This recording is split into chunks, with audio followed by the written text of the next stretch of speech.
Sí, voy a ser súper rápida. ¿Ya? ¿Quieres cerrar puerta? Dejamos abierto, ¿no?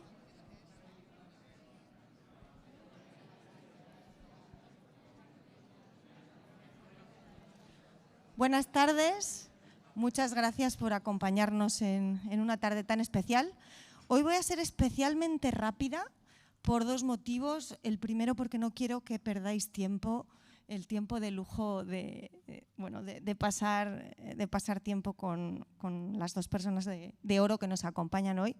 Y el segundo motivo es que creo que es bastante difícil describir a una persona o a un artista como Isidoro. Creo que podría pasarme la hora entera, de hecho, leyendo su currículum, hablando del Premio Nacional de Artes Plásticas, el Premio Velázquez y de toda esa extensa trayectoria que creo que todas y todos conocéis.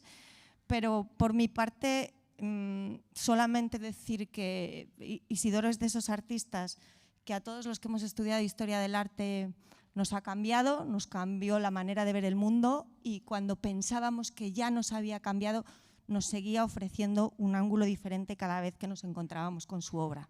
Por eso, pues para mí es muy especial contar con él y contar de la mano o hacerlo de la mano de su comisario, de José Díaz Cuyás, que es posiblemente una de las personas que más conoce el trabajo de Isidoro, y que juntos han hecho esa exposición maravillosa que vais a ver a continuación. Así que sin más, os dejo con ellos. Muchas gracias a los dos.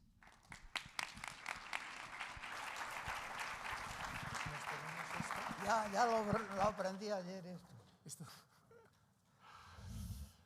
Bueno, pues nada, muchísimas gracias a Blanca y a todo el equipo del IBAN por la realización del proyecto. Nos corresponde ahora una conversación en torno al motivo por el que estamos aquí, que es este proyecto expositivo.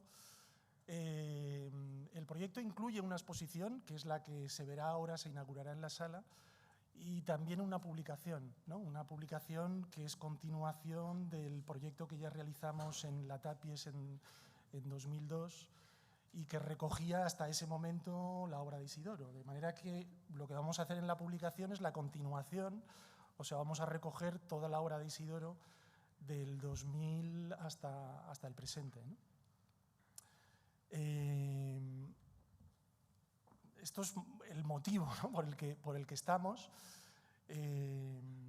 pero vamos a empezar con la exposición en concreto y con el título, El movimiento de la idea. Voy a dejar a Isidoro que hable de este asunto, que introduzca el tema. Isidoro y yo hemos hablado en muchas ocasiones.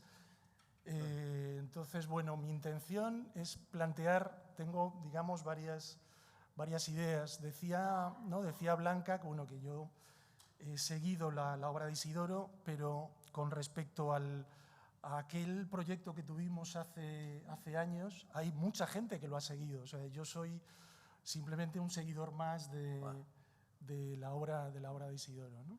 Ha cambiado bastante, ¿no?, tu situación del 2002 hasta ahora. Efectivamente. Ha cambiado, aunque a lo mejor no es por nada especial, sino por simple pasarlo bien, por mi parte, ¿no? La torpe definición de, bueno, esto ya lo he hecho en otra ocasión, tengo que hacer otra cosa. O sea, tal vez no hay más profundidad en el asunto, pero para mí es suficiente.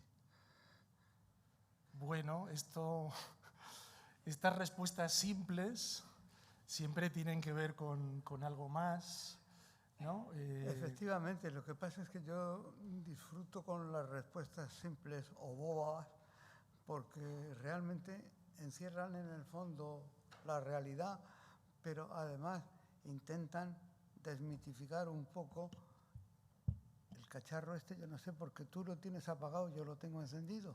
No, yo lo tengo encendido también, ¿eh? Los dos lo tenemos. Es verdad, es verdad. Sí. Entonces, pues, es un poco entrar en una especie de pequeña órbita donde, en primer lugar, uno tiene la sensación de estar haciendo algo. no quiero decir nada trascendente, sino sencillamente haciendo algo frente a la opción habitual de decir, ¿y para qué estoy haciendo yo esto? Bueno, aunque uno se lo pregunta también algunas veces, lo cierto y verdad es que hay una sensación, digamos, que cotidiana, que justifica a los ojos del interesado, que justifica eso que está haciendo. Para mí la labor creativa no es ni más ni menos que ser un poco fiel al compromiso personal. Yo, para empezar, voy a decir algo que a muchos de los presentes les va a parecer una estupidez, pero es que yo lo creo firmemente. Es que la mitificación del arte, he dicho mitificación, o sea, el convertirlo en mito, es desprestigiarlo, es quitarle su verdadera naturaleza, que es casi la de compromiso personal. Entonces, por favor, tomemos esto que vamos a hablar y la exposición que vamos a visitar luego como un compromiso personal. Es decir, alguien que en un momento dice, oye, que es que tengo que hacer algo, y se pone y hace eso. No más, por favor. Vale, sí, dices que haces, ¿no? Y que llevas haciendo desde hace tiempo. Y mi impresión con respecto a tu obra es que es enormemente versátil, o sea, las soluciones son muy, muy diversas, pero en realidad siempre has hecho lo mismo. O sea, mi impresión es que desde que conozco, ¿no?, tu obra, en realidad, y yo diría casi desde que pintabas incluso, estabas haciendo cosas muy parecidas a las que haces ahora, pero con soluciones distintas, ¿no?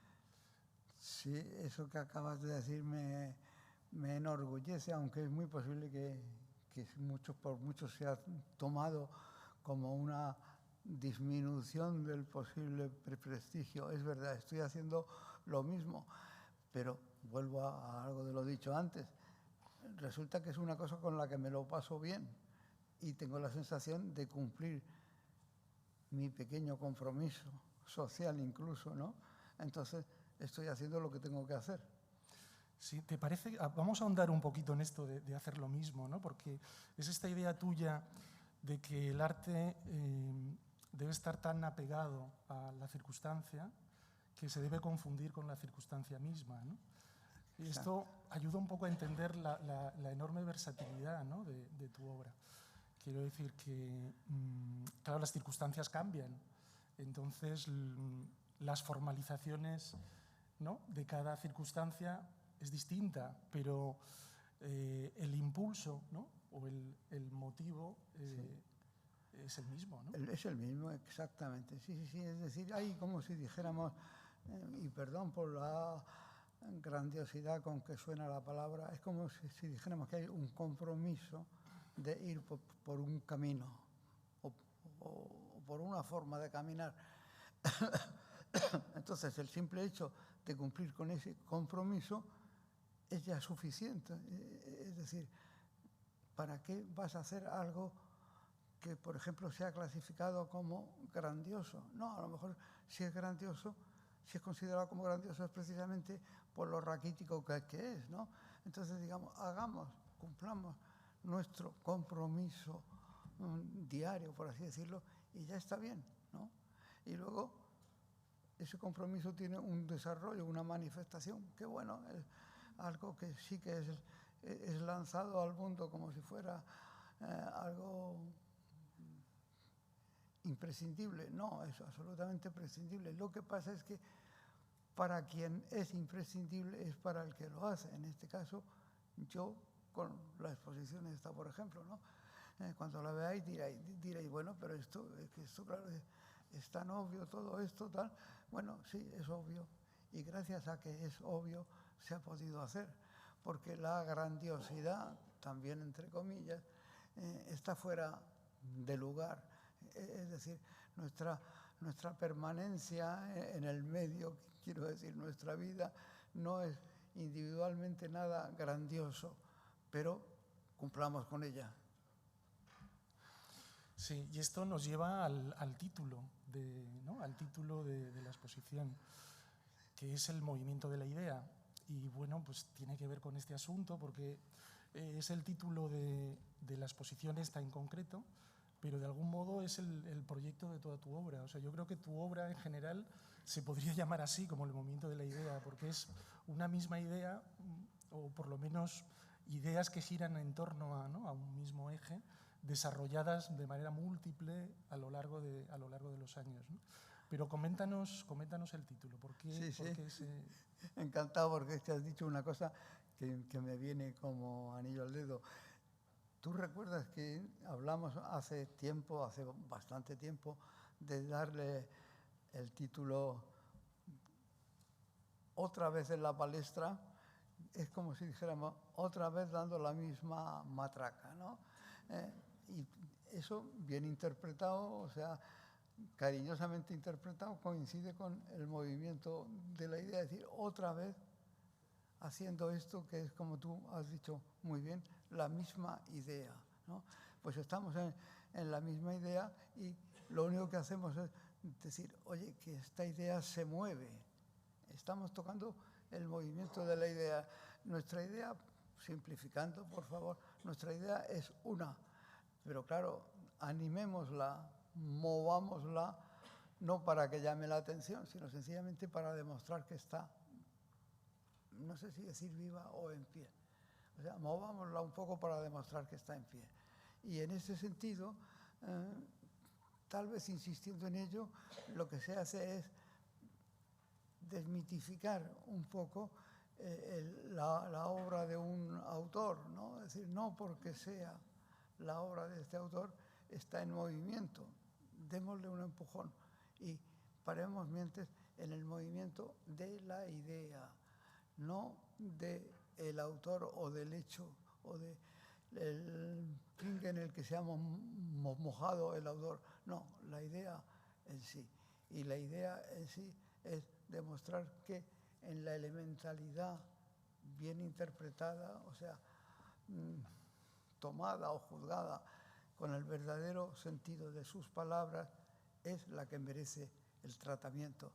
El movimiento de la idea podría traducirse por la obligación, ¿no? Es decir, oiga, es que tengo que moverlo, ¿no? Es decir, no es que hayamos encontrado el huevo de Colón y lo presentemos, sino sencillamente que lo que es nuestra ruta, decimos, oye, mira, te recuerdo que esto es así. Bueno, como comprenderéis, estas interpretaciones son personales y tienen tantas posibles variaciones como todos los que estáis aquí, cada uno la suya. Sí, en este caso, el movimiento de la idea tiene que ver con la simetría, ¿no? O sea, gira la exposición, es obra inédita, lo que vais a ver. Son 40 papeles, son dibujos a tinta, son dibujos muy bonitos, si se me permite. Aunque Isidoro no plantearía que os regodeéis ¿no?, en la belleza plástica. Están divididos en 2 series de 20, que también hay un juego de simetría. Y a mí me gustaría insistir en la simetría como elemento perceptivo, ¿no? O sea, el principio de simetría es un principio de Gestalt básico. De modo que perceptivamente ordenamos lo que vemos según una serie de principios, que no son muchos, son poquitos, tampoco son tantos. Uno de ellos es la simetría. Claro, la simetría está en, digamos, nuestra red neuronal percibe simetrías, es decir, tendemos a percibir simetrías. Y si no las hay, da igual.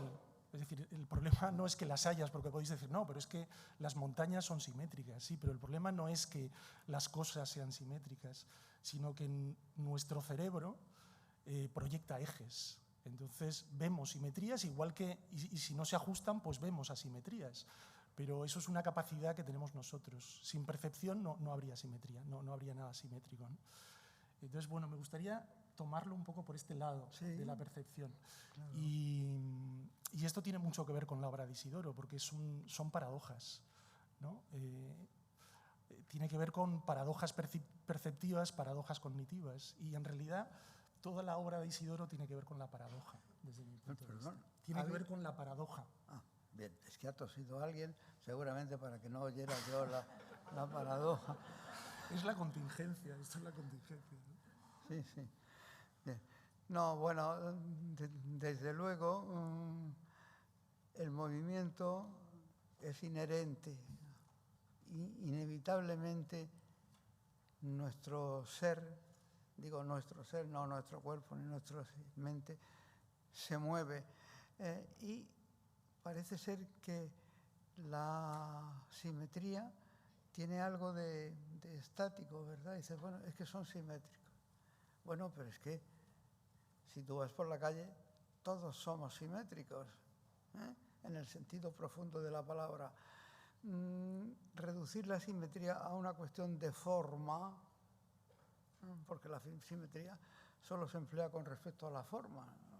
O sea, no se dice son dos espíritus simétricos.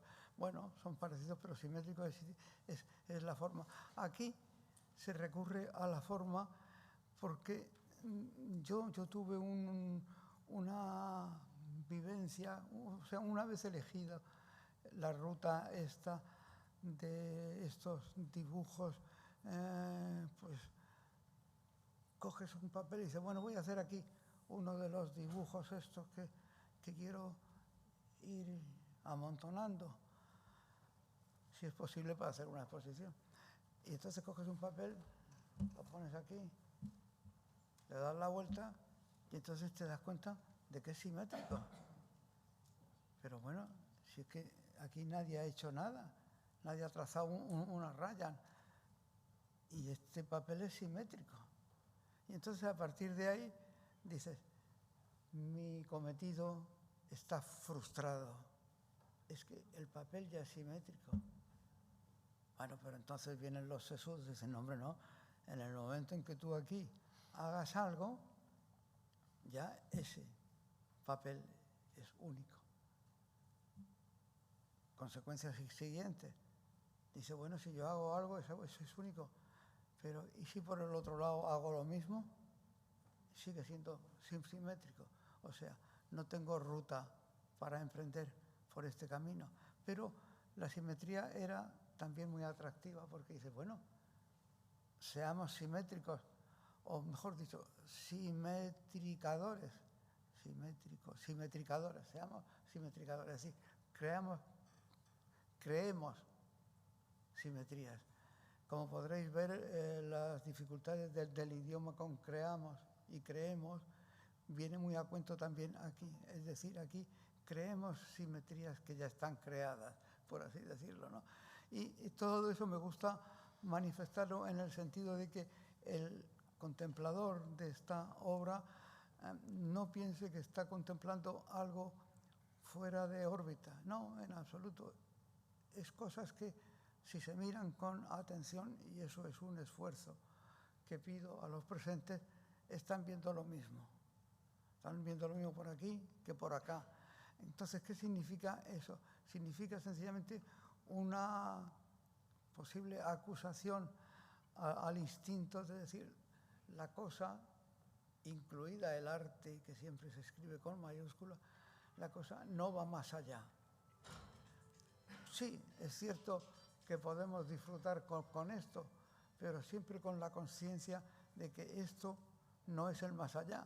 Esto es sencillamente un pasito que hemos dado y que a lo mejor puede producir una diversión, un entretenimiento, pero seamos conscientes de la realidad.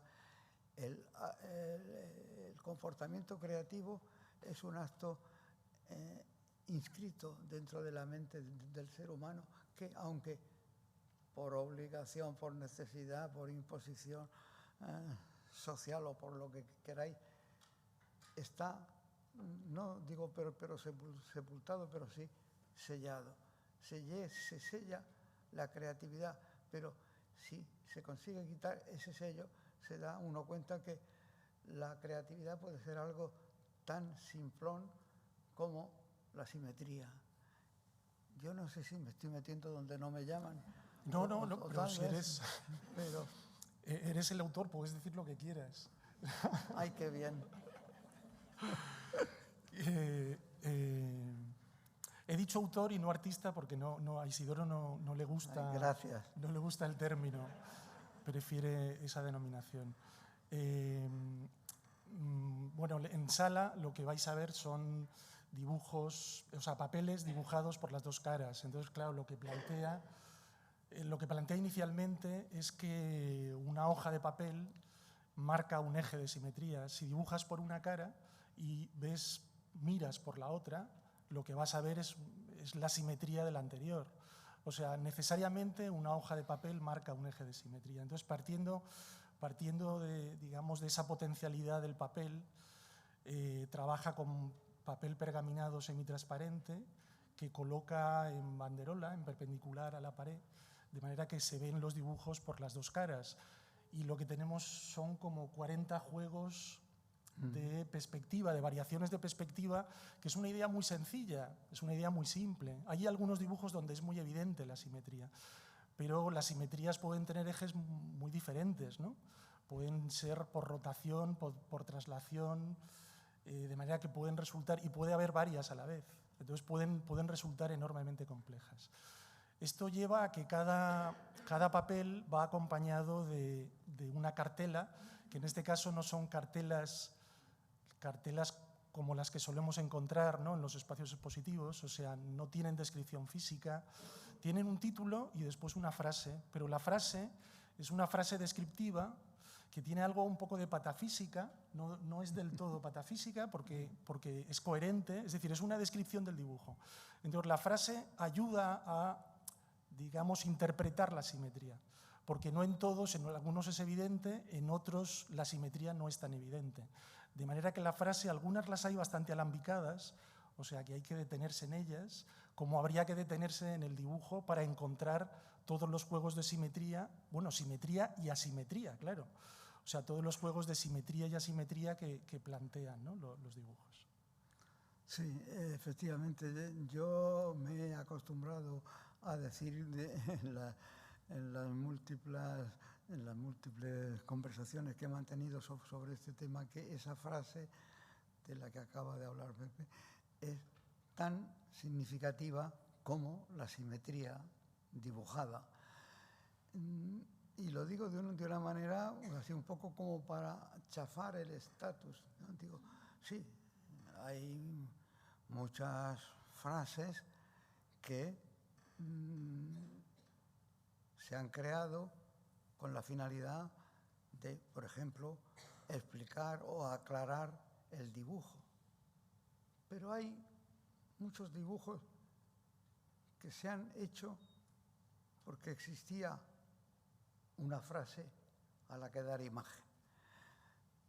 No es lo principal lo del papel grande en perpendicular con la pared, ni es lo principal lo de la cartelita pequeña pegada a la pared. Son lo mismo, se ayudan la una a la otra. Ciertamente la primera, la del dibujo, es más grande, más vistosa, más atractiva, y la otra es un tanto incómoda, porque además está pegada al cristal. Entonces hay que meter la cabeza dentro del territorio del cristal para llegar a ver el texto. Pero todo eso es muy intencionado, es decir, si quiere usted comprender esto por completo o ayudarse para comprender esto, párese usted un momento en esto otro. Bueno, todos estos son manejos de autor, no es nada más, es decir, no es que sea imprescindible, pero sí que la intención es hacer de la exposición una cosa que nadie tenga que decir, y oye, ¿y eso qué significa? No, por favor, aquí no hay significado ninguno. Esos son dos dibujos, cada uno de ellos a la espalda del otro, que más o menos se rememoran el uno al otro y más o menos tienen, dado que se ven en duplicado, tienen una semejanza gráfica, pero no va más allá de eso.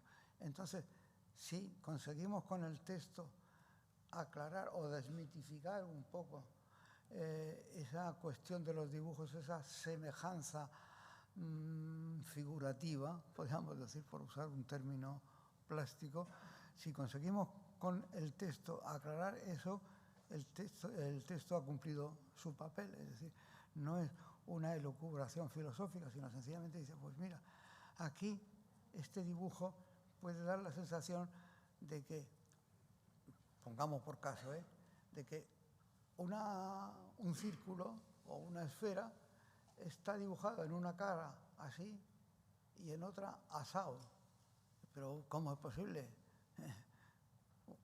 Un círculo es igual, si es fiel a su nombre, sí, es igual según desde dónde, cuándo, cómo y se mire.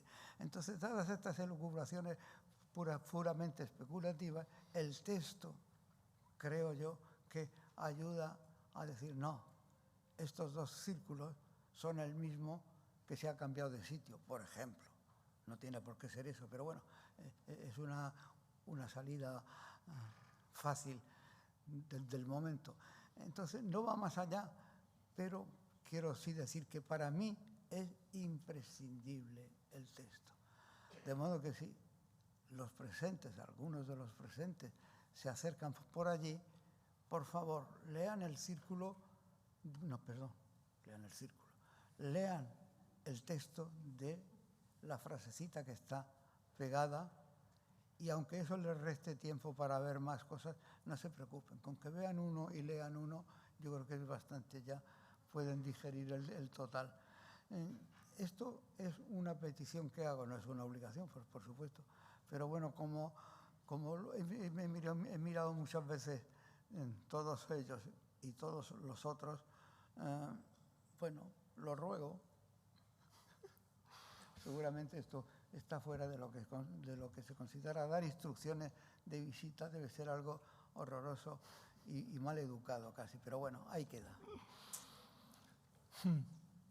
Sí, la serie como os decía, son 40 papeles y es obra in situ. O sea, puede parecer obra gráfica independiente del espacio, pero no lo es en absoluto. O sea, los dibujos están hechos para la sala.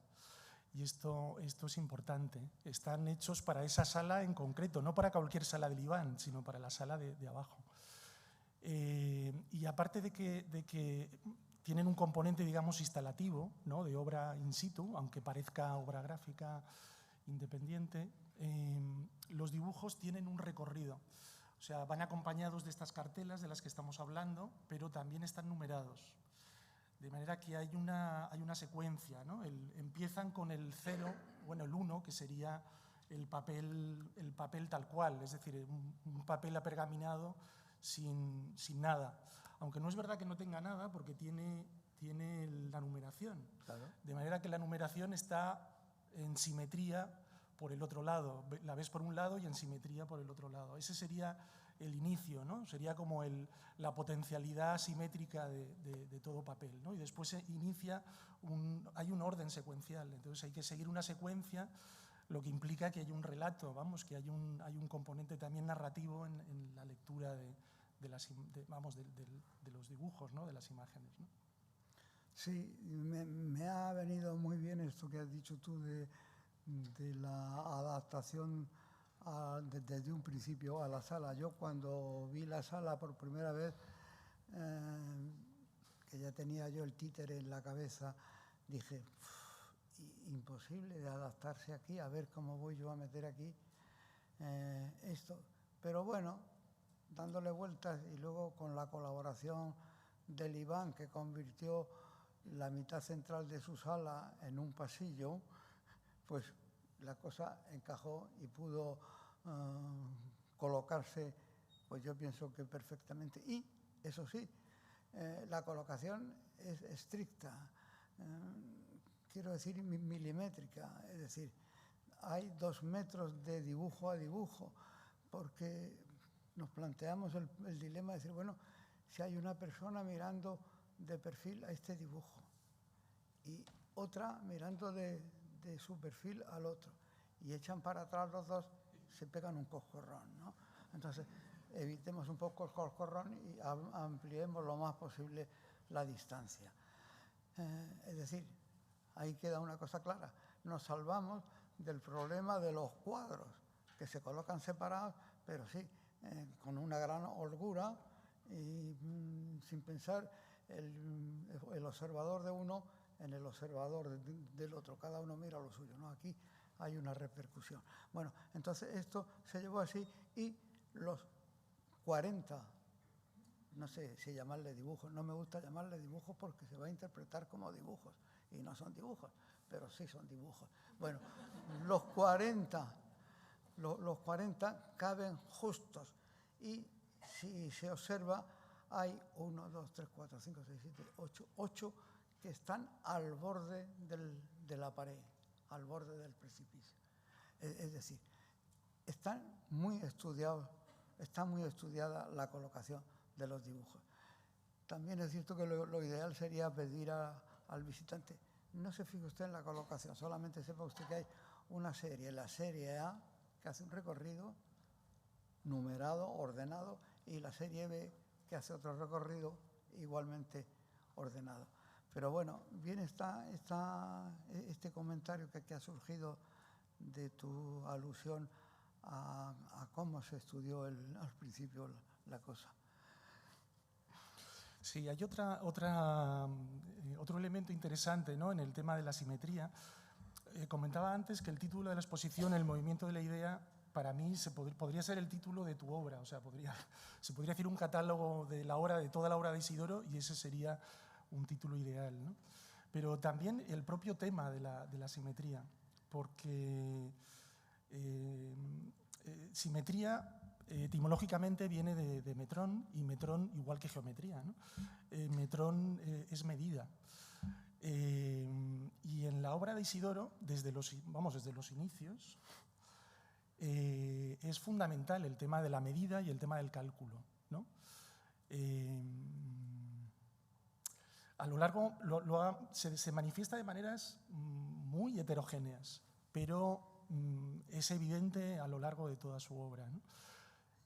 Hay como una tensión, ¿no?, en la obra de Isidoro entre esa facultad que tenemos, ¿no?, como animales parlantes matemáticos que somos, o sea, dotados de pensamiento abstracto, para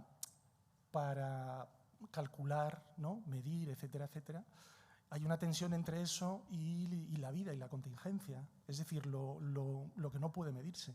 Entonces, de algún modo, creo que tu obra siempre se mueve en esa paradoja, ¿no?, entre la vida que no tiene medida y nosotros como animales que estructuralmente medimos, calculamos y tendemos a lo abstracto. En fin, es una forma de plantearlo muy simplona, pero creo que en realidad toda tu obra va por ahí. Sí, claro, es que eso que acabas de decir es, para mí personalmente, casi una imposición.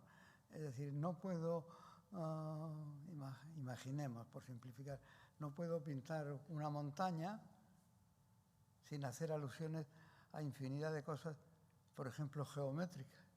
Y claro, las objeciones, oiga, es que la montaña no se crea, no se forma porque los pedruscos se comporten como objetos educados que acuden a colocarse en su lugar. Por supuesto que no.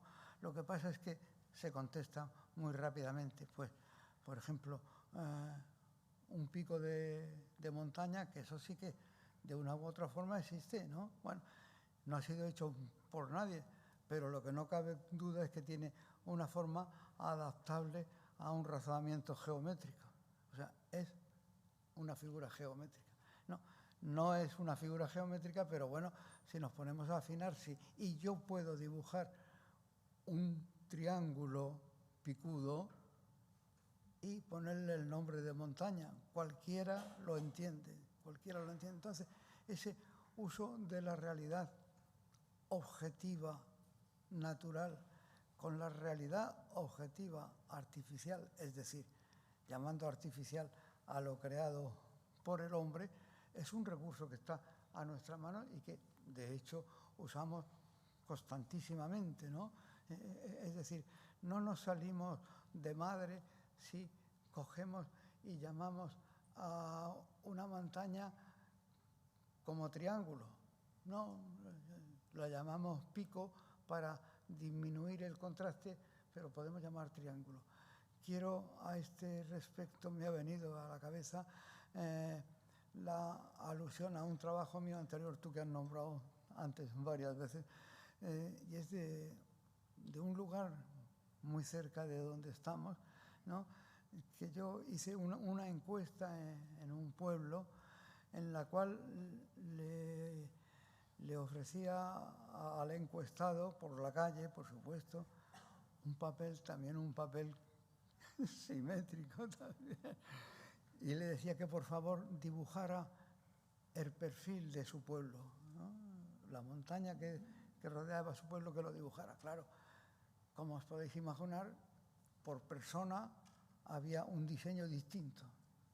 El pueblo era el pueblo de cada uno de los habitantes, pero ¿cómo veían ellos el perfil de su pueblo? Absolutamente distinto.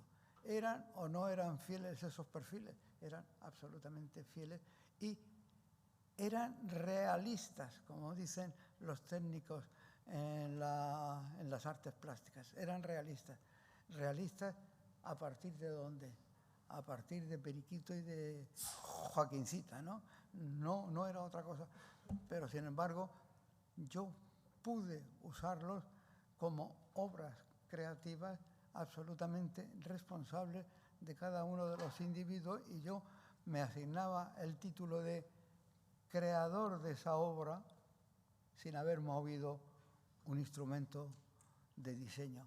Bueno, entonces, ¿eso qué quiere decir? Eso qué quiere decir, que se nos permite decir también en la exposición cualquiera de los presentes puede ver una de esas simetrías o asimetrías y decir también, y salir por los cerros de Úbeda. Está absolutamente no legalizado, por supuesto, ¿no? Sino que le está casi tan permitido que yo le agradecería que fuera corriendo y me dijera: oiga, pero mire usted, es que esto es así. Esto no es como usted lo dice, esta simetría no es así, esta simetría es asao.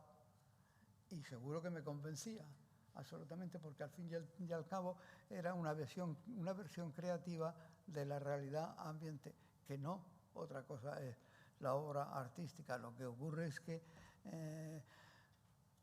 culturalmente se ha autorizado a la magnificación de las opiniones de los artistas y de los contempladores, pero realmente son visiones ordinarias, cotidianas, de los autores. Ya ha dicho Pepe antes que yo prefería que se me llamara autor o artista, de los autores que han dicho vamos por aquí, y entonces van por ahí con absoluto descaro, el descaro al que tiene derecho todo ser humano, no que a ellos se les conceda como particular. Estoy soltando otro sermón. No, nunca, siempre tiene mucha miga lo que dices, Isidoro. Hay otra cuestión que me gustaría que comentaras, que es también el tema del tiempo, ¿no? Y todo esto tiene que ver con las paradojas. Otra vez el tema de la medida. O sea, el tema de la medida tiene que ver claramente, tú has hecho muchas obras sobre el espacio, has hablado antes de Horizontes de Aiello, ¿no? Es la obra a la que te referías, que es, vamos, bien bonita. Es un libro, o sea, el formato es libro. Entonces, habitantes de Aiello dibujaban el horizonte del pueblo, y cada página es un horizonte, de manera que si solapas una página con otra, tienes un paisaje. O sea, el libro forma un paisaje, ¿no? Es una obra preciosa, ¿no? Bien bonita. Pero estaba con el tema del tiempo, ¿no? Sí. Has hecho muchas mediciones del espacio, pero también del tiempo, ¿no? Tienes muchos trabajos también sobre la temporalidad. Entonces me interesa el tiempo en relación con tu obra, ¿no? Porque cuando se habla de ti, así en general, pues eres como un pionero del arte conceptual, ¿no? Eres un representante del arte conceptual español, etcétera. Y bueno, pues por supuesto, ¿no? Pues son las categorías con las que nos manejamos, o sea que son conceptos que habrá que usar, ¿no? Pero que dicen muy poco. O sea, decir que alguien es conceptual prácticamente, y dices, bueno, ¿y qué hace, no? O sea, aparte de serlo, ¿y qué es lo que hace, no? Entonces, creo que en tu caso, o sea, yo creo que tú eres un artista del aquí y ahora, ¿no? O sea, que lo que te define es esa propensión al aquí y ahora que tiene mucho que ver con el arte de los 60 y que de algún modo tiene que ver con tu propia formación, y que lo que te distingue es que eso lo llevas a rajatabla. O sea, que eres, si el término radical tiene una acepción, ¿no?, positiva, que tiene que ver con raíz, etc., eres radical en el aquí y ahora, de manera que ese es el motivo por el que no repites exposiciones, por el que no repites obra, por el que no quieres mostrar 2 veces la obra, etc., ¿no? Yo creo que esa radicalidad no es solamente que tú eres cabezota y te niegas a hacer exposiciones de obras anteriores, ¿no? Sí, sí. Sino que es que tiene que ver con tu propia obra. O sea, es que el sentido que tienen las obras que haces están siempre vinculados con eso que llamaríamos situación, que es una palabra maravillosa en castellano, ¿no? Situación, que es un cruce espacio-temporal, ¿no? O sea, situación es un espacio, situación es tiempo, ¿no? Entonces trabajas ahí, ¿no? Y un ejemplo sería esta muestra, que puede no parecerlo, puede parecer obra gráfica, digamos, con un carácter más contemplativo, pero son acertijos visuales. Entonces, como acertijos visuales, lo que plantean es un juego. Son 40 juegos un poco para que adivines, ¿no? Y ese acierta tiene que ver con la temporalidad presente del que mira, ¿no? Entonces creo que ahí hay, ¿no?, que de algún modo es coherente digamos, con tus acciones o con otras obras mucho más evidentes, ¿no?, que tienen que ver con procesos temporales, etcétera, ¿no? Sí, sí, claro. Bueno, y yo no puedo dejar de agradecerte las alusiones al tiempo, que a mí ni me había pasado por la cabeza, porque desde luego, ¿qué más importante que el tiempo si nos ponemos en ello, ¿no? Sí, desde luego el tiempo es fundamental, porque como has terminado diciendo, en esta exposición de la que estamos hablando, y aunque luego me permita yo a mí mismo hablar de alguna otra en la que sea más evidente, en esta exposición el autor sabe el tiempo de cada una de las figuras que ha dibujado, ¿no?, o que ha comentado. Eso no lo sabe nadie. Lo que pasa es que si el autor fuera más comunicativo, digamos, haría alguna alusión de carácter cronométrico. Seguramente no viene al lugar el decirlo aquí, pero es una cosa que se me ha ocurrido ahora, ¿no? Una alusión cronométrica, igual que hay una alusión evidente espacial, ¿no? Entonces, ¿por qué esto después de esto? Pues un observador astuto y cabezón terminaría por darse cuenta y decir, claro, es que esta sombra que pasa por aquí viene antes que esta otra que pasa por acá. Pero bueno, eso se considera que es excesivo, ¿no? Estamos ante una obra plástica, quieras que no, que me moleste esa palabra en la cultura actual, ¿no? Pero no nos ocupamos del otro. Ahora bien, el tiempo, claro, el tiempo elemental, es decir, hace, pues no sé, ¿cuántos años? A lo mejor 40 años, ¿no? Yo estoy en Montevideo y estoy por la calle y hago una encuesta con la gente, me encantan las encuestas. Y le pregunto, perdone usted, es que soy forastero. Para llegar a tal sitio, un nombre de la ciudad que me había aprendido y que por supuesto desconocía. Para llegar a tal sitio, ¿cuánto tiempo necesito? Yo tengo, pues, un cuarto de hora necesita usted. Otra persona que pasa, oye, para llegar a tal sitio, desde el mismo lugar, claro, pues menos de una hora no llega usted a eso, ¿no? O coja usted un autobús, no sé cuál, ¿no? Y ya finalmente una persona, esto es real, que te dice, ¿ve usted esa esquina? Tú es usted a la esquina y ahí está ese sitio. Todas ellas eran falsas, ninguna era real, no, ninguna era tiempo real, pero sin embargo había estimulado aunque sea para falsificarlo conscientemente, había estimulado el razonamiento de esas personas para decir un plazo temporal que no venía a cuento en ningún caso, ¿no? Entonces, ¿qué es lo que pasa?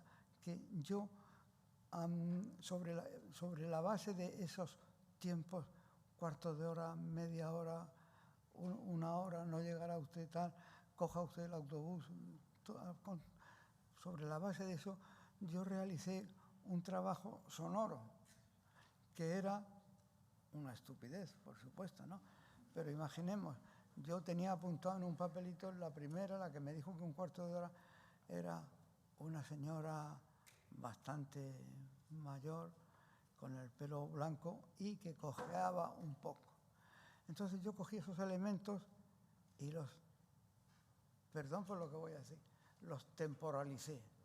¿Cómo se temporaliza eso? Bueno, pues es una idiotez, no se puede temporalizar. Pero bueno, yo me hice la ilusión de que lo temporalizaba. Lo del tío que me dijo que cogiera un autobús que pasaba por allí, también lo temporalicé. Bueno, entonces a esos tiempos, yo sé que estoy hablando de una forma estúpida, pero bueno, un poco de paciencia. A esos tiempos yo le puse sonido. ¿Qué sonido tiene el tiempo? Pues no sé, pero yo sé que el sonido es un arte del tiempo. Entonces dije, bueno, pues caliéntate la cabeza y a ver cómo se manifiesta un sonido de un cuarto de hora. No lo sé, ni lo sabía entonces ni lo sé ahora, ¿no? Pero yo hice ese sonido y lo puse. A ese sonido le añadí en la misma grabación el sonido de la media hora y el de los tres cuartos y el de tal y el de cual. Y todo eso, pues realmente era una obra sonora que se disfrutaba en el tiempo. Entonces dice, ¿qué pasa? Pues que el tiempo de ir a tal sitio, a la torre de no sé qué, se manifiesta en sonido que se oye durante tiempo. Quiero decir que el tiempo está carente en el movimiento de la idea. Quiere decirse que la idea no se mueve espacialmente. Pues sí, nosotros creemos que se mueve espacialmente ahí en la galería, pero resulta que a lo mejor no se mueve. Yo qué sé. Bueno, sí, esto me lo has dejado en bandeja para sacar a tu amigo Zenón. Ah, Zenón, cruel Zenón. Porque una de las... Y yo, vamos, creo que Isidoro se distingue, entre otras cosas, por esa radicalidad con la que se vincula al aquí y ahora. Claro que significa... no es una temporalidad, digamos, siempre presente en el sentido más radical. Eso significa, si la temporalidad es el aquí y ahora, es el cuerpo. O sea, ¿no? La mejor manera para saber dónde está el aquí y ahora es el cuerpo, ¿no? Simplemente cierras los ojos, sientes el cuerpo, eso es el aquí y ahora, no hay tutía, ¿no? Si estás pensando en algo, seguramente es algo pasado o es algo futuro. Pero si intentas no pensar mucho y simplemente estar ahí, eso es el aquí y ahora, ¿no? Eso siempre es el cuerpo. Y siempre es el cuerpo en situación, claro. O sea, el cuerpo siempre está en algún lugar, ¿no? Entonces yo creo que de algún modo en tu obra siempre estás, ¿no? Creando una tensión que en tu caso me parece como consustancial. Yo no sé, es decir, es algo que es implícito en ti, el crear esa tensión siempre hacia el aquí y ahora, ¿no? Y hay una cosa que me gustaría, en la que me gustaría insistir, que es el tema de la atención, porque de algún modo tú hablas de un arte, ¿no? Un arte consciente. Tienes, ¿no? Una serie de ideas a las que siempre recurres, ¿no? Que es el ser consciente, ¿no? El ser creativo, etcétera, etcétera, ¿no? Y yo creo que eso tiene que ver con la atención, es decir, porque tiene que ver con el presente. Quiero decir, a ver, deshago el enigma. La atención tiene que ver con el aquí y ahora y con el presente, porque solo se puede atender en presente. Quiero decir, la atención no es focalizar, ¿no? O estar centrado eso no es la atención. O sea, la atención es estar en el presente. Y solo se puede estar en el presente si paras, es decir, si rompes el continuo. Y creo que de algún modo en tu obra siempre estás intentando romper el continuo, que son los automatismos, vamos, el automatismo que ya llevas puesto, ¿no? Entonces, rompes los automatismos para marcar siempre el aquí y ahora, que es el estar presente y estar atento. Pero estar atento no a nada en especial, sino sencillamente estamos aquí, ¿no? hablando de esto que nos ha traído Isidoro. Simplemente la atención sería más bien el trasfondo, no sería nada importante, ¿no? Bueno, yo, desde luego, no sé por qué has sacado a colación las 2 o 3 cosas de esta intervención tuya, porque, claro, es como tirarme de la lengua. Eso es lo que quiero. ¿No? O sea que no sé si contestar o no contestar, porque, claro, toda esta gente es inocente de la perorata esta. Mira, una pequeña alusión a Zenón, porque no puedo oírlo sin manifestarme, ¿no? Zenón, el cruel Zenón de Lea, ¿no? Zenón dijo que la flecha que se lanza a la diana no llega a la diana porque está quieta en todos los puntos y no llega. Entonces ahora los lúcidos maravillosos de la ciencia llegan, hacen una foto con una cámara de esas ultra rápidas y fotografía la flecha quieta en 100.000 puntos de su recorrido. Entonces llegan y dicen, la flecha está quieta en todo momento. O sea, por un lado le dan la razón a Zenón, pero inmediatamente dicen, Zenón miente porque la flecha llega. Pero ¿qué es lo que pasa? Que la flecha es verdad que ha llegado, pero también es verdad que está quieta en cada uno de los puntos, aunque sea de milésimas de milímetro. Esa invalidación del teorema zenoniano de hace unos 24 siglos está desvirtuada siempre. Entonces, con esto lo que quiero decir es que esta cuestión del tiempo se desvirtúa por sí sola. Y bueno, a lo otro que has dicho, voy a procurar acelerar, ¿no? Claro, el tiempo es impepinable, como aquel que dice, sí, claro está. Entonces, imagínate un inocente que está dibujando, por Dios, ¿cómo se llama esto que hemos hablado? Ay, las figuras estas, simetrías, que llega y dibuja una cosa así, que por supuesto aspira a tener su simétrica, ¿no? Dibuja este cacharro así, pero no piensa en la simetría. Lo que pasa es que en el papel queda un trozo en blanco. Y pasan los años o los siglos, lo que quieras, y un día pues un descendiente suyo dice, ostras, lo que se dejó aquí el Ricardito, esto, ¿no? Entonces dice, voy a continuarlo. Y lo continúa, incluso con un medidor, y dice, el largo son 23 centímetros, le añado 23 centímetros y el ancho son 12. Le añado aquí 12 y cierro. Bueno, ¿qué es eso? ¿Qué ha pasado ahí? ¿Eso es una obra temporal? Pues hombre, sí, aunque la mayoría de los presentes dirán no. Eso es sencillamente una casualidad del destino que hizo que una persona encontrara un papel que otra había encontrado y que se le ocurre terminarlo. Bueno, este segundo puede presentar eso en una exposición del IBAM como una obra, aunque le ponga un cartelito al lado en el cual explique la historia, que también puede tener derecho a ello, como yo he tenido, ¿no? Pues la parte izquierda fue realizada alrededor de la mitad del siglo XIX y la parte derecha se ha realizado hace 15 días en Valencia, pongo por caso, ¿no? Bueno, sí. ¿Entra eso dentro del territorio del arte? Has dicho otra cosa que para mí es fundamental, es que tengo una sentencia de uso personal que en principio era: el arte es una acción consciente y responsable, que lo has usado tú hace un momento, consciente y responsable. Pero claro, luego después, conforme fue evolucionando mi mente, pasados los años, dije, no, el arte es toda acción consciente y responsable. De ahí viene mi frustración cuando veo que el arte oficializado, reglamentado, museizado, etcétera, etcétera, no traga con eso de ninguna manera. El arte no es todas acciones. El arte ni siquiera es la acción consciente y responsable que reúna una categoría museable, sino que tiene que ser la acción consciente y responsable de una persona en un acto consciente y responsable. Entonces eso me revienta muchísimo y tú me has tirado de la lengua para que lo diga aquí, que no viene a cuento decirlo, pero bueno, quiero decirlo. Bueno, pues Isidoro, me lo has se van a dejado, hartar. no, me lo has dejado en bandeja para, después de lo Oye, que ¿no acabas de tiene esto decir, tiempo de invitaros a ver duración?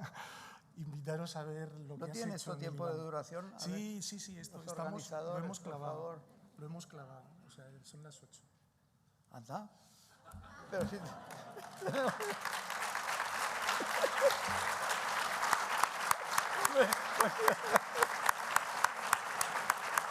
Son las 8. Gracias. Que tenemos Son que irnos. justo, no, son justito. Y Qué es la casualidad, oye, qué bonito. Es la hora de la inauguración. Parece que está preparado, ¿eh? Y lo has dejado en bandeja. Realmente. Muchas gracias. Nada, ya podemos ir a sala. Gracias a todas y a todos por venir. Vamos a levantar.